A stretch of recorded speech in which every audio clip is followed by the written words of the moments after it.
জয় জয় মা মনসা জয় বিশ্বহরি গো, বন্দনা করি মাগো মা মনসার চরণে। জয় জয় মা মনসা, জয় জয় মা মনসা জয় বিশ্বহরি গো, বন্দনা করি মাগো মা মনসার চরণে। জয় জয় মা মনসা। তারপরে বন্দনা করি মহাদেবের চরণে, তারপরে বন্দনা করি মহাদেবের চরণে। জয় জয় মা মনসা জয় বিশ্বহরি গো, বন্দনা করি মাগো মা মনসার চরণে। জয় জয় মা মনসা। তারপরে বন্দনা করি ভগবতীর চরণে, তারপরে বন্দনা করি ভগবতীর চরণে। জয় জয় মা মনসা জয় বিশ্বহরি গো, বন্দনা করি মাগো মা মনসার চরণে। জয় জয় মা মনসা। তারপরে বন্দনা করি মহাকালের চরণে, তারপরে বন্দনা করি মহাকালের চরণে। জয় জয় মা মনসা। ওগো মা, মাগো আকাশ বন্দন পাতাল বন্দন বন্দনা করলাম আমি গুরুদেবের চরণে।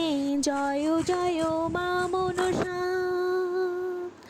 ওগো মা,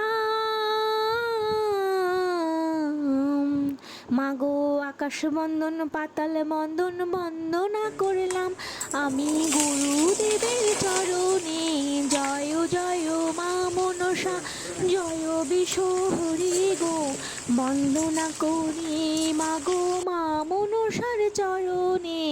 জয় জয় মা মনসা।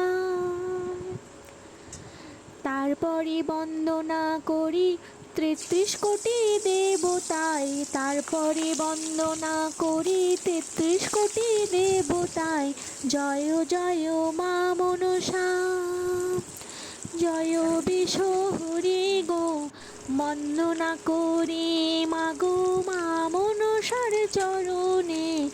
জয় জয় মা মনসা। নমস্কার বন্ধুরা, গিন্নি বাড়ির আজকে রান্না পুজোয় সবাইকে স্বাগত। গিন্নি বাড়িতে সেরকমভাবে রান্না পুজো নেই, কিন্তু আমরা রান্না করি। বাড়িতে পান্না করা হয়, রান্না করা হয়, রান্নার পরের দিনে পান্না করা হয়। মন্দিরে মাকে পুজো দিয়ে এসে আমরা শরীর মনকে ঠান্ডা করার জন্য আমরা রান্না করি। আমি অন্যান্য রান্না পুজোর বাড়ির মতো অনেক অনেক আইটেম হয়তো করি না, কিন্তু কি কি করি আমি আপনাদের দেখাবো আজকে। চলুন দেখে নেওয়া যাক।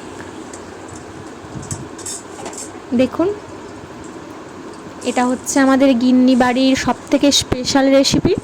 এই রেসিপিটা একদিন আপনাদের সাথে আমি শেয়ার করব। এটা হচ্ছে কুমড়ো ছোলা ইলিশ মাছের মাথা দিয়ে একদম শুকনো শুকনো মিষ্টি একটা তরকারি। এটা মিষ্টি দেওয়ারও প্রয়োজন পড়ে না। এই সময় একটা রান্না পুজোর টাইমে একটা সুন্দর একটা কুমড়ো ওঠে, ছোট ছোট মাঝারি মাঝারি কুমড়োগুলো, গাগুলো সবুজ সবুজ হয়, কাটলে আর ভিতরটা পুরো হলুদ থাকে। এই কুমড়োটার মানে এমনই ভালো খেতে, মিষ্টি একদমই প্রায় দিতে হয় না, আর এত সুন্দর সুস্বাদু হয় তরকারিটা। একদিন অবশ্যই আপনাদের সাথে শেয়ার করব। আর ডাল চচ্চড়ি করছি আমি। এখানে খেসারির ডাল চচ্চড়ি করিনি, এখানে ছোলার ডাল চচ্চড়ি করছি। ছোলার ডাল আমি মশলা দিয়ে চচ্চড়ি করে নিচ্ছি। এটাও খুব সুন্দর লাগে খেতে, পান্তা দিয়ে খেতে এত ভালো লাগে কি বলবো বন্ধুরা, মানে দারুণ লাগে। এটা ছাড়া তো পান্তার কথা ভাবাই যায় না। এদিকে পায়েস হচ্ছে, মনসা মায়ের পায়েস। দেখুন, মায়ের নাম করে আমরা পায়েস করে রান্না করে খাই। মা যাতে আমাদের সারা বছর ভালো রাখে, সব সময় ভালো রাখে। নারকেল কুড়ো আদা বাটা দিয়ে একটা স্পেশাল পায়েস হয়, রান্না পুজোর স্পেশাল পায়েস। এটা কোনো দুধ বা ক্ষীর মালাই কিছুই পড়ে না, এটা শুধুমাত্র নারকেল আর আদা দিয়ে এই পায়েসটা হয়। এটা একদম রান্না পুজোর স্পেশাল একটা পায়েস, এত এত টেস্টি হয়, আর একদম জল ছাড়ে না, মানে একদম শুকনো শুকনো হবে এই পায়েসটা, এত ভালো লাগে খেতে কি বলবো বন্ধুরা। মানে পরের দিন কাটলে এত শক্ত হয়ে থাকে, পুরো কেকের মতো কাটা হয়। এটা হচ্ছে ছাই, রান্না পুজোর একদম বিশেষ খাবার এটা ছাই, আমার ছেলেরও খুব প্রিয়, রোমও আমার ছেলে, তার খুব প্রিয়। ছাইটা করতেই হবে ওর জন্য, আর গুড়ের ছাই, এটা গুড়ের হচ্ছে ছাই। আমার সবই রান্না আগের দিন হয়ে গেছিলো, পরের দিন দেখুন খুলে দেখাচ্ছি। ভাত, এটা ওই কুমড়ো তরকারি আর আলু ভাজা, এখানে মাছগুলো ভাজা, ডাল চচ্চড়ি, এদিকে ছাই, তারপর সেই শুকনো শুকনো পায়েস। মা মনসাকে নিবেদন করে তারপর আমরা খাবো, নিবেদনের জন্য তৈরি।